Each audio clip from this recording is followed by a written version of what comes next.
그 네. 시대가 어떤 사람을 바라는가, 네. 사람이 시대를 바꾸느냐, 네. 시대가 인간을 키우느냐, 이게 항상 오랫동안의 논쟁인데요. 그렇죠. 예, 역시 시대와 사람은 맞아야 자기 때가 있는 것 같아요. 네. 예, 그리고 때를 만나지 못하면 아무리 훌륭한 리더도 네. 기회가 없고요. 네. 또 아무리 때를 만나도 준비가 안 됐으면 또 안 되고요. 그렇죠. 그런 게 있어요. 그래서 두 개가 잘 맞아져야 네. 순조롭게 네. 가는 것 같습니다. 예. 게다가 지금 이제 이번 주 토요일 날 또 남북 정상회담, 예. 토요일이 아니라 27일. 27일 네. 남북 정상회담 정말 가슴이 설레는 일이죠. 그렇죠. 그야말로 우리가 냉전 70년을 살았는데 네. 그 70년이 바뀌는 시대가 올 거라는 그런 두근두근한 마음으로 기다리고 있습니다. 네, 그니까요. 네. 근데 워낙 이런 중요한, 민족의 중요한 일을 앞두고도 네. 막 자꾸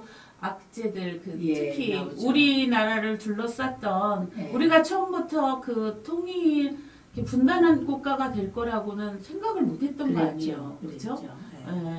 사실 그 해방 이후에, 네. 그리고 그런 선에서의, 뭐랄까, 우리가 획기적인 변화가 있을 거라고 기대하는데요. 네. 특히 휴전협정이 종전협정으로 바뀌면 양쪽 국가가 평화를 유지하면서 상호 교류하고 서로 그 냉전적 사고, 네. 소위 가장 냉전적 사고에서 제일 듣기 싫은 말이 빨갱이란 말이지 않습니까? 그렇죠. 빨갱이란 말이 없어지는 그런 회담이 됐으면 좋겠습니다. 그러나 그럼요. 아직까지는 그 회담을 인정하는 그룹과 그걸 또 인정하지 않으려는 그룹이 여전히 우리나라에 우리 남남 갈등이 좀 있기 때문에 네. 그것이 좀 치유되는 그런 계기가 될 거라고 저는 믿고 있습니다. 네. 근데 이제 언론에서 남남 갈등이다 막 이렇게 해서 그렇지 네. 어떻게 보면 일반 국민들 정서 중에 네. 이렇게 반반은 아니거든요. 그렇죠. 그 반반이 정치권이나 언론이 그게 이제 그 남남 10% 대 갈등. 90이 아닐까 싶은데요. 네. 근데 10%가 워낙 힘을 많이 발휘했었죠, 그동안. 그동안에 그렇죠. 거의 지배하다시피 예. 했기 때문에 모든 분야를 다 지배하다시피 했는데 예. 이제 10%보다는 90%가 음. 발언하는 그런 좀 더 민주주의가 가속화되고 통일이 가까워지는 그날이 D-3일입니다. 저도 예. 그래서 가슴이 그 볼 때 오늘 어제도 이렇게 남북 정상회담 예. 그 포스터를 보면서 예. 이렇게 마음이 그랬는데 예. 계속 그런 일이 생기는 것 같아요. 예, 가슴이 벌렁거리긴 네, 하는데 이게 벌렁거려. 하루아침에 다 되지는 않겠지만 네. 큰 계기는 되었으면 좋겠다. 아. 그렇게 될 거라고 믿고 있습니다. 예. 예. 저희도 이제 서두로 이제 얼마 남지 않은 했는데 예. 워낙 이제 준비된 신 분이라는 거는 우리가 작년에 여성 문제에 대해서 다룰 때 네. 많이 느꼈던 것 같아요. 그렇습니까? 예. 네. 예. 그래서 오늘은 네. 뭐랄까요, 작년에 했던 행복한 네. 페미니즘에 대한 예, 얘기를 좀 더 네. 살을 붙여볼까요? 예, 그리고 정리 네, 서브 네. 이렇게 해서 못 들으셨던 분들이 다시 그걸 다시 돌아볼 수 있도록. 근데 작년에 10번 했지만 사실은 못한 게 많아요. 그렇죠. 그 중에 요즘에 그 기름 그 미아리 텍사스 텍사스 문제가 문제. 기름의 아파트 사람들이 상당히 문제 제기하고 있지 않습니까? 그렇죠. 지금 거기 가보면 굉장히 그 슬럼화 돼가지고 아주 네. 그냥 보고 싶지 않은 장면들이 굉장히 많이 있는데요. 사실은 이 성매매촌, 소위 네. 집장촌이라는 게 음. 유래가 깊습니다. 네. 근데 남성 중심 사회, 네. 가부장제 사회가 내려오면서부터 이 집장촌 문제는 있어 왔기 때문에 하루아침에 풀 수도 없고 또 집장촌이 없어진다 하더라도 또 다른 방식으로 이 성매매 문제는 항상 존재하기 때문에 상당히 논쟁이 많은 주제입니다. 그럼에도 불구하고 어쨌든 그 지저분한 환경 속에서 범죄의 소굴이 되거나 또는 그 성매매로 인한 저는 이제 성매매를 갖다가 매춘 시장이라고 그래요. 저는. 그렇죠. 결국 그 매춘을 통한 시장 관계, 네. 권력 관계가 막 생기면서 여성들은 더 어려워지고 그 매춘 시장을 유지하고 있는 포주라든지 자본가라든지 권력가는 계속 커지고 이거에 성매매 여성이 이용되고 네. 이런 그 비인간적인 요소가 굉장히 많이 있거든요. 자, 그런 부분, 비인간적인 요소 부분을 정말 인권, 저는 성매매 여성에게서 인권이 있다. 그래서 인권을 찾아주는 것도 하나의 방법이고요. 또 하나는 그런 집장촌이 없기를 바라는 또 지역 주민들의 또 여론이 있지 않습니까? 왜 우리 동네에 있느냐. 또 그게 왜 이렇게 삼양동 쪽에 막 퍼진다고 그렇죠. 이렇게 퍼지느냐 상당한 문제 제기를 하고 있습니다. 저한테도 제보나 이렇게 사람들 얘기가 많이 들어오는 게 벌써 이제 제가 성북구에 살 때 그 당시에 김강자 종암경찰서 서장이 우리 그 월곡동 그때는 이제 월곡동 88번 지역 하월곡 88번인가 그래서 이제 월곡동 그리고 또 그 숭이 그 시장을 미아 시장이었어 거기가 그 시장을 중심으로 한 뒤쪽에서 기름역까지 그때는 20년 전에는 서라벌 고등학교도 남자 고등학교도 있는데 그 학생들이 그 하교하면은 바로 그쪽을 지나가게 될 정도로 규모도 컸고 컸죠. 그러면서 처음에 김강자 서장이 이렇게 얘기하면서 화두가 됐을 때는 그렇게 지금처럼 줄어들까 그것도 아마 다들 못 믿었던 것 같아요. 그렇죠. 그때는 공창제로 가야 된다. 김강자 서장이 공창제로 가야 된다고 오픈하자 이런 제안이었던 것 같고, 근데 그게 사회적 합의가 안 돼서 오픈을 못 하게 됐는데요. 원래 이제 우리가 성매매라는 단어를 생각할 때 그 이전에는 율락 여성이라 그랬어요. 그 개념이 바뀌기 시작한 게 한 20년 되는데요. 율락 여성 그러면 뭐라 그래요? 굉장히 문란한 여성의 문제 이렇게 이제 집장촌을 얘기를 했는데 그걸 이제 성매매 시장으로 이름을 바꾸면 그렇죠. 매매 사는 사람과 파는 사람이 있는 거잖아요. 그렇죠. 성을 사는 사람과 파는 사람이 있는데 이것이 굉장히 비인권적으로 시장에서 지배와 착취 구조로 가 있는 것 그거를 이제 분석을 해야 그 구조를 해소를 해야 되지 여성을 도덕적으로 문란한 사람이 마치 거기에 있는 것처럼 해석하는 건 여성에게 모든 죄를 뒤집어 그렇죠. 씌우는 결과였어요. 지금은 이제 상대로 매매 그러니까 사는 사람과 파는 사람의 사이에 일어나는 여러 가지 온갖 권력 구조와 그걸 먹고 사는 그 언더 시장 체계 이 체계 자체를 흔들어줘야 흔들면서 이제 바꿔야 하는 그런 근본적인 문제가 있고요. 이제 그럼 이제 그 문제가 있다 하더라도 어쨌든 인권의 문제는 여전히 여성의 인권의 문제는 여성을 율락으로 바라보지 않는 한 인간으로서의 그 사람이 살아가는 거에 대한 인권을 보장해줘야 되는 그런 운동도 좀 필요하고요. 또 없애라. 물론 없애라고 하는 건 맞죠. 우리 지역에 그 없애라 맞고요. 없으면 더 좋고요. 없으면서 이게 문제가 좀 풀렸으면 좋겠는데 여전히 없으면 또 음성으로 또 빠져가니까 그렇죠. 음성적인 것이 계속 또 퍼져나가니까 이게 이제 논란이 많아요. 저는 뭐 집장촌을 투자 이런 입장에서 좀 반대해요. 전 집장촌이 굳이 집장촌이 없어도 얼마든지 요즘에는 서로 사랑하고 서로 이제 건전한 성관계를 가지면서 살아갈 수 있는 길이 많기 때문에 집장촌이라는 형태를 굳이 가져야 할 필요는 저는 없다고 생각하는 입장이에요. 그래서 없게 하기 위해서 어떻게 해야 되느냐. 이제 이런 거를 이제 성의 문화라든지 성문화가 건강해지고 또 여성에게만 너무 이렇게 피해주고 이런 거 없어지는 소위 요즘은 미투가 또 한참 화제가 되지 않습니까? 그죠? 나도 당했다. 이제 그게 그동안에 워낙 억눌리고 당하던 여성들이 이제 발언하기 시작하는. 근데 사실 미투도 지금 사람들이 많이 오해하고 있어요. 성희롱이 무조건 미투인 줄 알아요. 미투하고 성희롱하고는 또 달라요. 미투는 어떤 권력 관계에 있는 사람이 그 위력에 의해서 성희롱을 당했거나 성추행을 당했거나 성폭행을 당했을 때 우리는 미투라고 얘기하는 거고요. 그냥 일반 사람 관계에서는 성희롱, 성추행 이렇게 좀 구별을 해줘야 되는데 요즘에는 그럼 온갖 뭐가 미투라고 막 하는 경향이 하나 있는 것 같고요. 또 하나는 이 사람들을 남을 칠 때 아주 사소한 옛날에 있었던 것을 이렇게 해서 치는데도 무기로 작용하는 이런 현상은 오히려 우리 문화 미투 소위 남성 지배적인 문화와 남성 폭력 문화를 해소하는데 역효과가 날 수 있어요. 이제 그런 것들을 잘 헤아려 볼 수 있는 눈이 좀 필요하다는 거고요. 제가 이제 이 행복한 페미니즘, 왜 행복하냐? 네.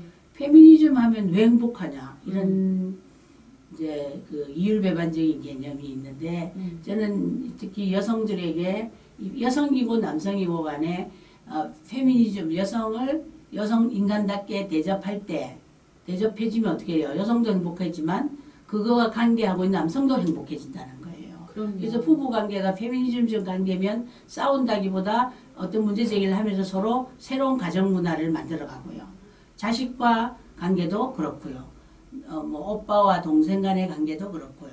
이게 이제 배려의 문화거든요. 페미니즘이라는 건. 여성이 갖고 있는 특성이나 여성이 어려워하는 부분에 대한 배려를 할 수 있을 때 그 배려가 다시 돌아가서 부부관계에 또 다른 배려를 낳고 사실 우리나라 가정이 여성이 희생하는 거 맞잖아요. 그죠? 그동안 계속 그렇게 희생을 해왔죠. 그러니까 엄청나게 희생을 해왔죠. 뭐 1인 가구나 이제 비혼 여성이 비혼 여성이라고 이제 또 새로운 단어가 뭐 아직 시집 못 간 게 아니라 안 가는 거. 그런 비혼 여성이 늘어나는 이유가 여성에게만 가해졌던 이런 이제 절대적인 부당한 억압 구조, 그거야, 순종, 그렇죠. 뭐 강요된 순종, 그리고 문제 제기를 하면 팔자가 세다든가, 그렇죠. 뭐 이렇게 여성한테 순종만을 강요했던 거기에서 첫 번째가 나 그럼 결혼 안 할래. 그게 1단계죠. 저도 이제 결혼을 한 30살에 했지만 사실 저도 28살까지는 나는 내 삶을 살 거야. 진짜 내 삶을 내 하고 싶은 거 하고 이 세상에 왜 남자는 다 하고 여자는 못 하느냐. 이런 문제의식 갖고 한 28세까지 있었거든요. 그러다가 어떻게 눈이 맞아가지고 결혼을 하게 되면서 이제 실제로 만나게 되는 거죠. 아, 이 세상의 가부장제 구조가 너무 많이 뿌리 내리고 있구나를 실제 경험을 하는 거죠. 경험을 해서 한 30년을 그냥 끙끙끙끙 앓다가 애기 키우고 뭐 직장 생활하고 하면 끙끙끙 앓다가 다시 이제 한 30년 앓고 나면 한 60세가 되면 이건 또 뭐냐. 결혼하고 육아 과정이 굉장히 여성에게는 어려운 구조잖아요. 우리가 누가 대신할 수 없는 어려운 구조를 겪고 난 이후에 저는 제가 느낀 건 페미니즘이야말로 여성의 행복의 시작이다. 이런 이제 걸 갖고 있어요. 내가 내 삶에 있는 여성의 컴플렉스, 여자이기 때문에 억압받는 것, 여자이기 때문에 속상한 것들을 페미니즘이라는 큰 비전을 갖고 있는 거예요.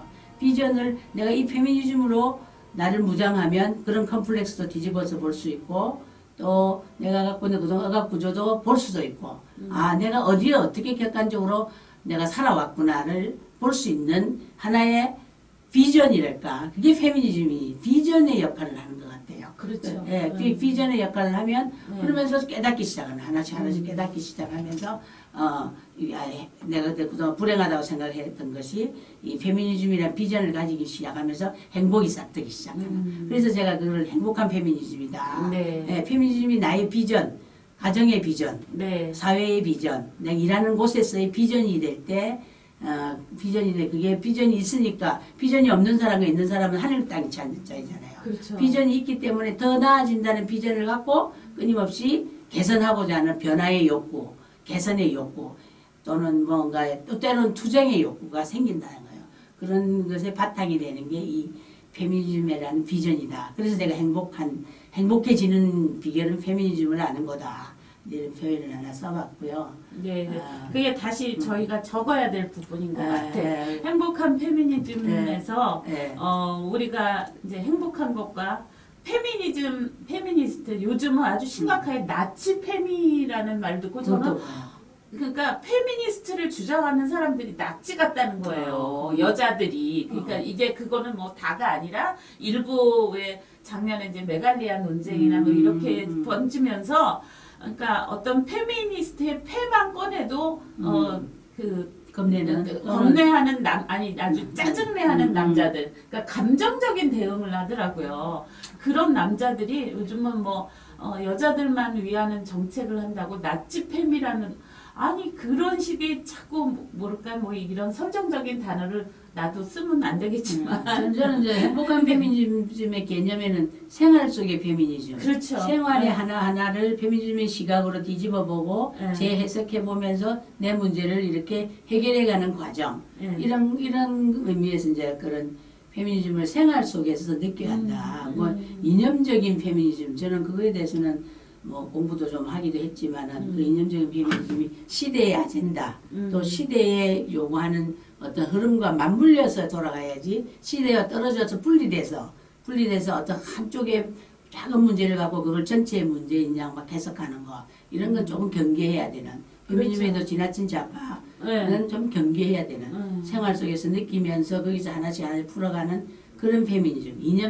이념형이라는 것은 현실에 있지 않지만 어떻게 되었으면 하는 거라 하는 건데요. 네. 이게 너무 이게 편파적으로 가게 되면 오히려 페미니즘이 역효과를 낼 수밖에 없는 거이고요. 그런데 그런 부분들이 지금 이제 뭐 미투나 이렇게 나타나면서 네. 그러니까 당한 사람의 입장을 옹호하기보다는 그냥 그 왜 피곤해하는 거죠. 펜스룰처럼 아예 그 거리를 만들면 안 돼. 회식 문화 없애. 뭐 이렇게 되면서 네, 왕따 네. 다시 그런 그렇게 현상이 가는. 오는 건데 사실 그건 이제 일시적인 현상일 거고요. 예. 이게 하나 변하지 않을 수 없는 시대의 트렌드거든요. 음. 이게 변하지 않고는 여성의 문제를 풀 수도 없고, 그렇죠. 출산의 문제도 풀 수도 네. 없고, 경제의 문제도 풀 수가 없기 때문에 이게 맞아요. 시대의 아젠다가 된 거거든요.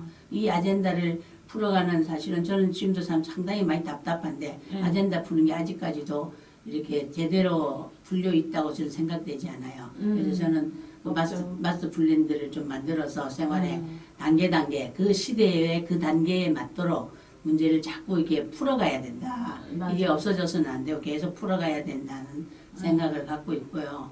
그런 부분을 교수님은 또 게다가 민주화 운동도 하시고 또 기업도 하시고 그랬기 때문에 또 가능하게 보시는 해안이 있지. 대부분은 뭐 그런 것까지 아우르려고 해. 그냥 한 가지 선명하게 노선을 가지고 그런 사람도 있더라고요. 댓글에. 운동인데 이게 그렇죠. 운동이 뭐냐 이게. 네. 운동이라는 게 운동이라는 건 대중과 더불어 대중이 지금 필요한 것들을 해소해 가면서 비전을 풀어가는 거지. 어떤 비전 하나를 뚝 멀리 던져놓고 그거 아니면 안 된다. 그러면 생활하고는 완전히 괴리되니까 대중과 괴리되고 별로 살아남기 어렵죠. 그래서 저는 항상 실천적, 행동적, 그러니까 뭔가 비전이 있으면 그 비전을 행동하고 연결이 돼야 비전이 살아있는 거지. 행동은 안 하고 비전만 있는 사람, 또는 행동은 엄청 강력한데 비전이 약한 사람, 이 두 가지가 있거든요. 그렇죠. 그렇죠. 저는 그냥 현실 조건을 현 단계 지금 이 시점에 무엇을 해야 되는가, 그것이 굉장히 중요하고, 지금 이 시점에 그 비전을 향하여 무엇을 해야 되는가. 결국 살아가는 건 오늘 지금이니까요. 오늘 지금 내가 무엇을 하는가 굉장히 중요한데, 오늘 지금에 할 일은 되지 않고 멀리 유토피아만 하면 그것도 이제 이데올로기가 되거든요. 이제 그런 걸 잘 보실 필요가 있고, 특히 여성의 문제는 많죠. 가격한 스타일이 참 많습니다. 많은데 그것도 하나의 그 발전의 과정에서 하나의 유형이다 이렇게 보면 돼요. 그게 다가 아니고 그런 한 유형이 있다. 그런 유형도 있고 이런 유형도 이런 몇 가지 유형이 아우러져서 이제 가는 거니. 그걸 마치 정치에 있냐면 그것만 옳은 양 이렇게 설명하는 건 도구마에 빠질 위험이 있다. 그렇죠. 그런 의미에서 교수님의 이런 페미니즘 방송이 계속 바쁘시더라도 시간 내서 해주셔야 될 것 같아요. 쓸만한가요? 쓸만한가요? 왜냐하면 다른 시각이 있다는 거. 그러니까 특히 저희만 하더라도 뭐 미투나 이런 것들이 잘못될 가능성이 있다라는 것에 대해서 얘기하면, 그럼 너는 남자를 편든다는 거냐? 대뜸 그렇죠. 나오니까 그렇게, 말을 딱 먹어야 되고, 또 그런 아까 이제 처음에 우리 지역도 아주 결부되는 그런 문제에 대해서 다 없애야 된다. 그러면 남자들은 이런 아주 극단적인 질문만을 하는 게 있으니까 대부분의 사람들이 흑백 논리죠. 흑백 논리 때문에 그냥 입을 꾹 다물고. 페미니즘에서 굉장히 흑백 논리가 많아요. 남성들이 여성들을 이기기 위한 흑백 논리. 또 여성들은 남성들의 싸우기 위한 흑백 논리, 이게 있는 거예요. 흑백 논리가 있다 보면 답이 없잖아요. 그렇죠. 지금 너 어떡하라고, 그래서 어떡하라고, 그래서 사람이 입을 막고 생각을 막지 않고 생각을 열고 입을 열도록 하는 페미니즘이어야 된다. 맞아요. 아, 네. 누구나 말할 너무 수 있다. 갑자기 속이 시원해지고. 누구나 말할 수 있고 누구나 말하면서 서로 페미니즘을 갖고 주제를 갖고 얘기할 수 있으면서 서로 변해가는 과정이죠. 그렇죠. 근데 막 자기는 입을 막고 내가 옳고 너는 틀렸고 이렇게 가면은 민주사회가 아니죠. 페미니즘이 민주주의를 보다 더 발전하기 위해서 페미니즘이 있는 건데 페미니즘 아집이 민주주의적이지 않으면 그건 잘못 가는 방향이다. 그렇게 생각이 돼요. 그래서 저는 이제 한 30년 그렇게 해갖고 이제 지금쯤 되면 상당히 자유로워지는 것 같아요. 네. 페미니즘을 얘기하지만 그 페미니즘이 이렇게 뭐 거슬리지 않는 거예요. 쉽게 말해서 내가 페미니즘 누구한테 말도 안 되는 페미니즘 반대자가 생기면 그럴 때는 안티 페미니즘에 강력하게 얘기하고 또 그렇지 않은 사람에게는 더 부드럽게 얘기하고 다양한 스펙을 가지고 말할 수 있는 그런 어떤 생활적 체험 이게 그렇죠. 행복한 네. 페미니즘 실천적 체험 실천적 경험들이 이제 이론을 만들어가는 그런 것들이 필요한 거 아닌가 이렇게 생각이 들어요. 그래서 이제 막 소위 뭐 입진보 네, 아까도 말씀하신 네. 입진보란 말이 이제 최근 몇 년 사이에 생겼는데 말로는 굉장히 떠들면서 실질적인 그 사회에 이제 이것도 아까 말씀하신 것처럼 사회를 해가는 이제 발전해 나가는 단계기는 하겠지만 그래도 현상에서는 굉장히 답답하고 그렇죠. 답답하면 자꾸 여는 운동이어야 돼요. 아 맞아. 자꾸 닫는 운동이기 때문에 운동이 안 돼요. 근데 항상 여태까지는 운동이라는 건 움직이는 거잖아요. 그렇죠. 자꾸 살아 움직이는 것이 운동이거든요. 살아 움직이도록 하는 운동론을 가져야 예. 살아있는 운동론이 되는. 근데 다친 운동론을 자꾸 가지면요. 네. 다친 운동론은 그건 죽었죠. 그렇고 그렇죠. 자기 지적 만족은 할지언정 사람들과의 관계는 계속 거리를 둔다는 거죠. 근데 계속 그런 것 같아요. 지금 사람들이 모습들이 그러니까 어떤 의미에서는 뭐 생각은 굉장히 많아지고 정보량도 많아졌는데 그 정보를 자기가 소화해서 발표하는 거. 그럼요. 해석하고 종합하고 편집할 능력 굉장히 중요하죠.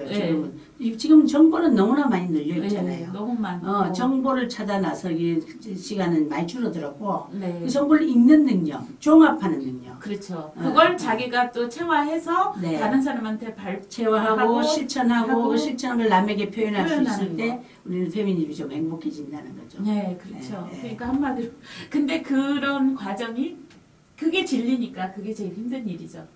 힘든 것 같지만 또 체질화되면 뭐 괜찮아요. 언제 어디서나 말할 수 있고 그렇죠. 언제 어디서나 소신을 말할 수 있는 그런 능력이 생기죠. 체험해본 사람 근데 체험을 하면서 건강하게 비전을 갖고 간 사람하고 체험을 하면서 포기한 사람하고는 하늘 땅 차이다는 거예요. 비전이 없는 사람은 포기하잖아요. 그래 그렇죠. 그래서 우리는 그래 나는 이렇게 살 수밖에 없어. 이렇게 생각하는 사람 비전이 없는 사람이고 아니야 살 수 있어 길이 있어. 지금은 힘들지만 이걸 하나씩 극복해 가야지 이 비전을 향하여 이렇게 산 사람하고 행복의 차이가 엄청나잖아요. 한쪽은 자꾸 자기형이고 한쪽은 매일 변화를 시켜서 자기를 나아가게 한 사람. 이게 한 10년쯤 쌓여봐요. 완전 사람이 달라지는 거죠.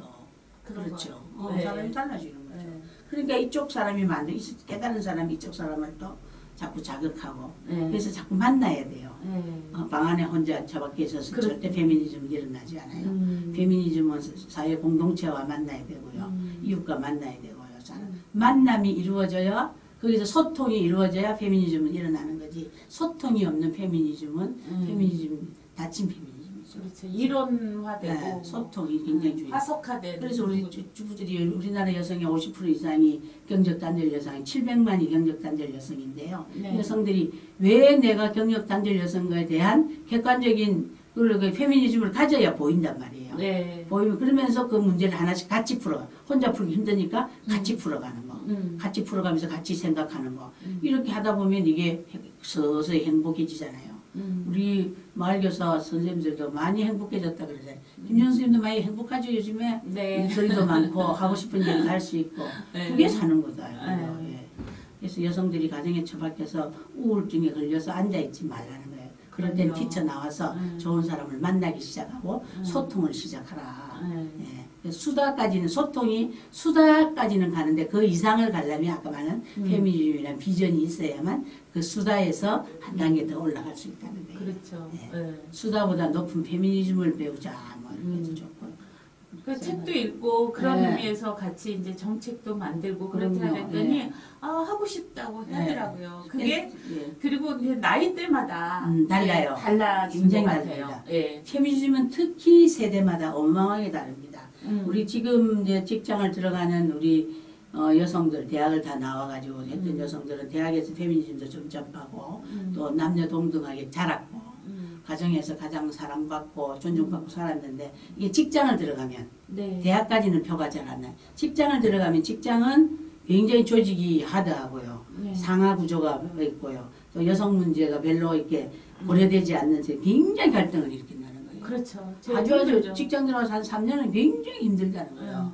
근데 그 힘든 것도 나만 그러다고 생각하면 너무너무 불쌍해지죠. 근데 나만 그런 게 아니고 직장에서의 그 과거 조직, 하드한 조직 구조, 그 구조가 있고 나는 변화하는 사람이고 이 변화가 이 조직을 조금씩 변화시키는데 내 역할을 두라는 거예요. 네. 그게 억눌리지 말고 뭐 지쳐가지고 억눌리는 사람 굉장히 많아요. 지금 20대, 30대 여성들이 이 50대, 60대 인식체가 어마어마하거든요. 네. 어마어마합니다.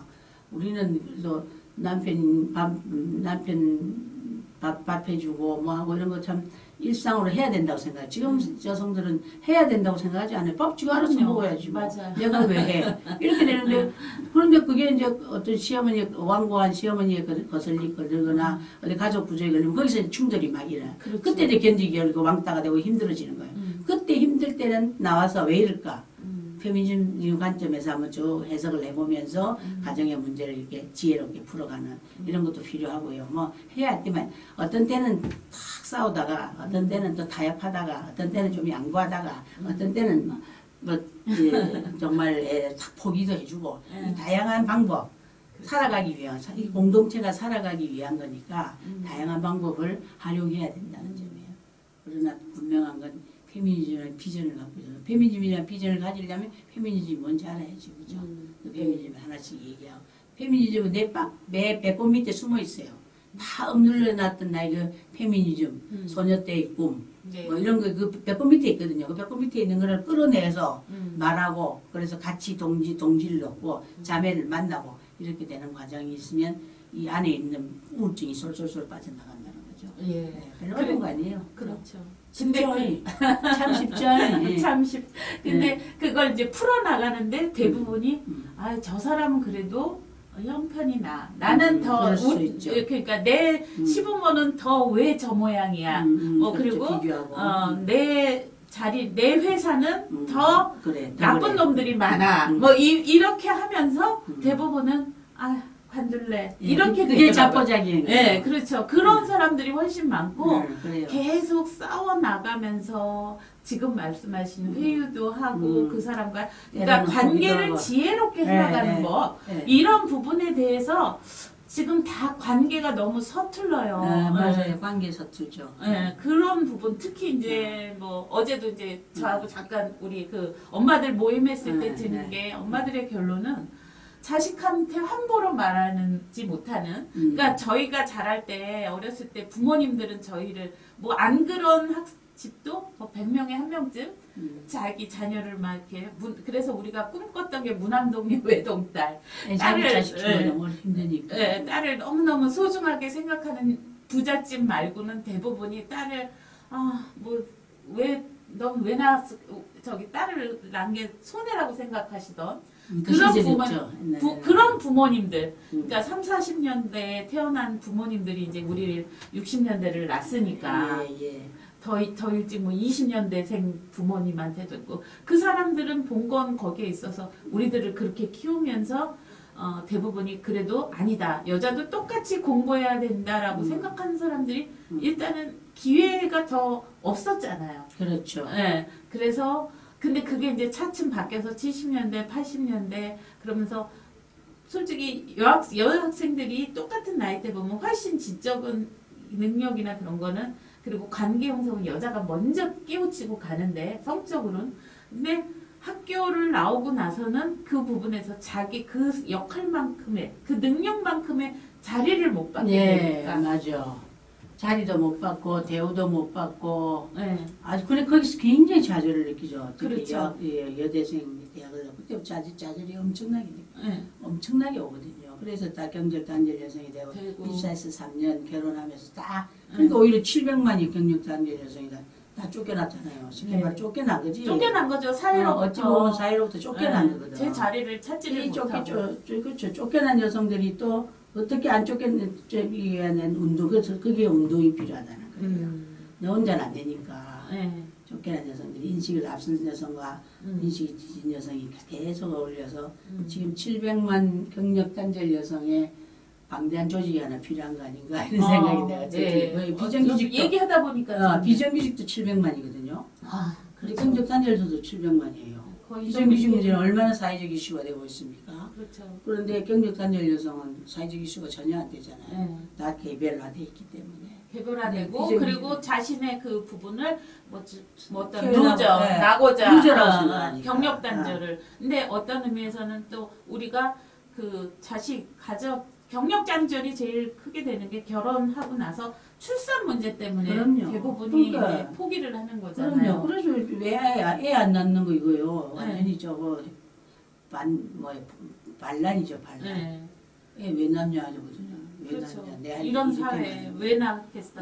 그거를 키우고 네. 그리고 그 세월이 20년 을 가까이 가죠. 같이 그렇죠. 가까이 가는 대학 갈 부분에서. 때까지 대학까지 물리니까. 그래서 그래서 여기 경력 단절 여성의 문화를 또 만들어야 돼요. 경력 단절 여성이 가정에 살아가는 사람들이 우리다운 문화, 네. 페미니즘 문화죠. 우리다운 문화를 만들어서 우리의 문제를 또 어떻게 풀어갈 것이냐. 비정규직도 지금 엄청나게 풀어가려고 애쓰잖아요. 그렇죠. 경력 단절 여성은 안 되고 있잖아요 지금. 근데 경력 단절 여성이 그리고 또 비정규직으로 숨은 노동 그렇죠, 사회에 그렇죠. 많이 하고 있기 그러다가 때문에 봉사노동까지 봉사노동까지 다 하고 있죠. 뭐. 또 일하고도 돈 못 받는 노동, 무임 노동이 굉장히 많죠. 그러니까 그죠? 최고의 어떤 우리 사회를 그러면서 지탱해 왔는데 이제는 다 이거 못 해먹겠다. 그래서 이게 바뀌지 않으면 안 되는 거죠. 그런 거죠. 사회에 관해서. 그런 의미에서 당장은 고통스럽더라도 자기의 처지를 이야기해서 가야 행복해진다는 이제 네, 우리 교수님의 말씀을 적어야겠다. 저번 10번 한 것 중에 종합반이죠. 네. 페미니즘은 비전이다. 그렇죠. 그 비전을 향하여 매일매일 일상의 삶을 바꿔가야 된다. 그런 얘기. 그리고 행복하기 위해서 페미니즘 하는 거다. 싸우려고 페미니즘 하는 게 아니고 행복하려고 하는 거다. 네. 싸울 때는 또 싸울 때는 또 싸울 비틀게 수밖에 싸워야죠. 없고 이제 그게 어떤 그러니까 적대시하고 사회를 적대시하고의 그런 싸움이 아니라 네. 한 단계 자신의 처지를 올라가는 네, 자신과 가정과 모든 것을 변화시키는 이런 부분의 인식의 변화를 하고 이제 그런 게 되게 여성이 중요해요. 변하면 좋은 게 내가 변하는 순간 내 아이가 변하죠. 네. 내 남편이 변하죠. 내 가족이 다 변해요. 네. 그래서 여성이 변하면 그게 연결고리가 많기 때문에 음. 여성의 변화의 속도에 따라서 세상의 변화도 같이 온다는 거죠. 근데 우리는 세상의 변화, 여성은 처음에 처져 있는 이걸 자꾸 끌어올려야 돼요. 그럼 이 세상이 확 변하는 거죠. 남북 통일도 오고 그렇게 되겠죠. 그래서 공개 뭐 강좌 특강 같은 거를 한 달에 한 번씩 하거나 그런 것도 필요할 것 같아요. 저도 이제 공부를 더 해가면서요. 네. 같이 공부. 일단 제일 좋은 건 책이 시작이에요. 책이 시작이고 강의 들으면서 책하고 강의를 같이 듣고 그렇게 책하고 강의를 같이 하는 방법도 있을 수 있고요. 어쨌든 내 하나서부터 끊임없이 시작하는 거. 요즘은 좋잖아요. 녹음해가 좋은 강의가 있으면 뭐 그렇죠. 빛의 속도로 날아가지 않습니까? 네. 좋은 건 또 다 봐주고 이러니까 내가 컨텐츠 갖고 잘하기만 하면 음. 전파되는 걸 별 걱정 안 해도 되잖아요. 그죠? 그렇죠. 네. 그런 거죠. 전파되는 거야. 좋은 컨텐츠는 잘 빨리빨리 빛의 속도로 전 세계적으로 들어가잖아요. 네. 그러니까 좋은 컨텐츠를 자꾸 개발하는 게 굉장히 중요해요. 그래서 컨텐츠 개발하기 위해서 공부하고 그렇죠. 같이 공부도 하고 같이 그런 동료들이 많으면 좋죠. 네. 그런 동료들을 모으는 그런 모아서 빨리 온 곳에 동아리가 그냥 그런 동아리가 되고 있으면 좋죠. 네. 지금 아무래도 이렇게 이런 또 비전을 갖고 이제 비전 얘기 나왔는데 비전이 있는 삶은 그래도 우리가 예, 비전 있는 삶은요. 네. 일단 항상 에너지가 충천할 수 있어요. 갈 길이 보이니까 에너지가 충천해요. 그리고 이게 딱 이정표가 있잖아요. 네. 그러니까 흔들리질 않아요. 시간 낭비도 없고 정서 낭비도 없이 간다는 거예요. 항상 중심이 흔들리지 않고 꾸준하게 갈 수 있는 게 비전의 힘이. 소위 저기에다가 등대를 하나 만들어 놨잖아요. 네. 이 등대만 보고 가면 되잖아요. 그럼 등대 가다 보면 막 비바람도 불고 이러지만 비바람을 헤쳐갈 수 있는 에너지가 생기는 거죠. 그래서 우리 저보고 사람들이 씩씩하다 그러는데 원래 씩씩했다기보다 그런 비전이 있으니까 그걸 향하여 거침없이 가는 거예요. 뭐 풍랑이 와도 풍랑을 별로 무겁게 생각하지 않는 거지. 포기를 안 하니까. 풍랑이 와도 풍랑도 넘고 좌절이 오면 일어서고 네. 그죠? 절망이 오면 또 희망을 갖고 막 이렇게 되는 역할이 그 비전이라는 단어라는 거죠. 네. 비전은 달성될 수 있고요. 그럼 네. 비전 얘기 뭐 한참 할 거 많습니다만 비전과 관련한 책도 굉장히 많고요. 공부를 한번 해보면 사람이 제일 힘들 때 비전이 없다 그러잖아요. 나는 비전이 없어 이런 말 쓰잖아요. 그러니까 비전이 있으면 끝나는 거죠. 뭐. 근데 비전을 찾기를 이렇게 뭐랄까 자기 개개인의 그게 아니라 이제 사회적으로도 네. 그런 활동 여건들이 이제 좀 주어지면서 학교에서도 그런 그럼요 해야 돼요. 개인 비전도 있지만 조직 비전. 네. 학교의 아이들도 비전을 주면 갑자기 애들이 똘똘해져요. 막 활기차진다니까. 네. 막 에너지 충천해져요. 그래서 비전을 꼭 애들하고 교육을 할 때 제일 먼저 비전을 같이 수립하는 거. 스스로 내가 내 비전을 수립하면 내 거잖아요. 네. 그러면 에너지가 달라지는 거예요. 비전을 남이 수립해 주는 게 아니거든요. 내가 나의 비전을 수립하는 거. 제가 수업을 할 때마다 제일 먼저 그거부터 하거든요. 그래야 아이들이 눈빛이 확 바뀌어요.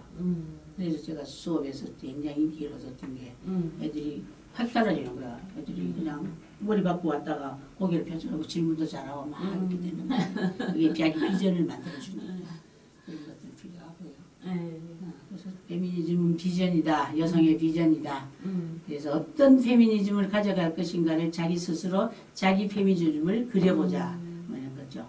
그려보면 그 그림 속에 내 인생이 딱 녹아 들어가면 날마다 그만 쳐다보면 가슴이 뿌듯하죠. 그렇죠. 네. 제가 우리 방에 네.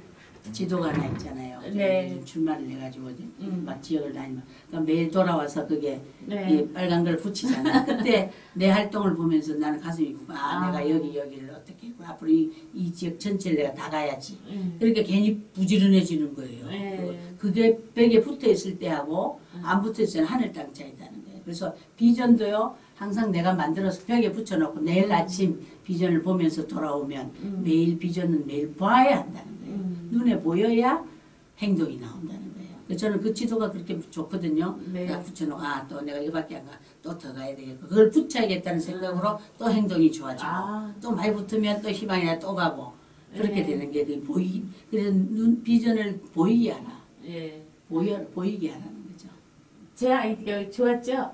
네, 그거 좋았죠. 제가. 네. 아니 저도 이제 그 한번 선거운동은 2002년에도 이제 사무장을 하면서 그거는 제가 중학교 때 그 국사 선생님이 그 방법을 가르쳐 준 것 같아요. 큰 총론을 보고 그렇지. 거기에 내가 하나 차례를 적어서 그럼요. 그 안에 이제 그게 뭐 트리 구조라는 말도 있지만 계속 처음에 내가 뭘 총론을 알고 있어야지 이 지역에 대해서 알고 그리고 모르는 거는 세상에 모를 수도 있으니까. 그럼요. 예, 그렇게 하다 보니까 재밌고 모르는 내가 안 간 것, 뭐 호기심, 막 이런 거에서 거기에는 누가 살까? 뭐 거기에 사는 사람들. 근데 저도 이제 치르면 늘 다니는 사람들은 내가 다 만난 것 같아요. 그래도 더 만난 것 근데 같아요. 근데 빈대가 너무 많아. 네, 낙선할 때는 빈대가 뭐 너무 많아. 선거날 내가 한 번도 못 온 사람들이 투표를 하더라고요. 그럼요. 저는 그때 그래서 그걸 치르고 굉장히 그 쇼크였어요. 이런 부분들이 있는 거구나. 근데 또 다른 거는 우리가 이제 대선이나 작년 대선도 그랬고 지지하지 않고 냉담한 것 같았는데 더 많은 사람들이 찍고 있다라는 그 마음이 지금 우리의 이렇게 4.27 결론은 또 이제 4.27로 오지만 남북 정상회담까지도 밀어가는 힘이 아닐까 그렇죠. 그런 생각이 들어요. 맞아요. 그리고 또 이런 SNS 그래서 SNS 이 머리 좋은 우리나라 사람들이 만든 이 넓어진 시장에서 좋아요 눌러주고 응원해주고 댓글 달아주고 물론 안 그런 사람 아직도 뭐 색깔론하고 대통령한테 그러고 저는 요번에 그런 거는 좀 없어졌으면 좋겠어요. 그죠? 세상에는 항상 잘 되는 뒷면에는 반드시 음이 존재하고요. 그 음이 이제 좀 더 과하지 않기를 바라는데 드루킹은 좀 그렇더만요. 네. 그러니까 자기의 사익을 위한 것이냐 아니면 전체 사회를 위한 것이냐가 달려 있다고 생각을 합니다. 네. 그래서 어느새 얘기하다 보니까 벌써 시간이 다 됐는데 또 행복한 페미니즘의 정의도 또 앞부분 들으신 분도 있겠지만 마지막으로 정리해 주시고 오늘 이 시간 원더풀 라디오 시즌2 정리하면 어떨까 싶어요. 페미니즘을 알면 행복이 보인다. 네. 행복하려면 페미니즘을 공부하라. 여성들이요. 그렇게 말하고 싶어요.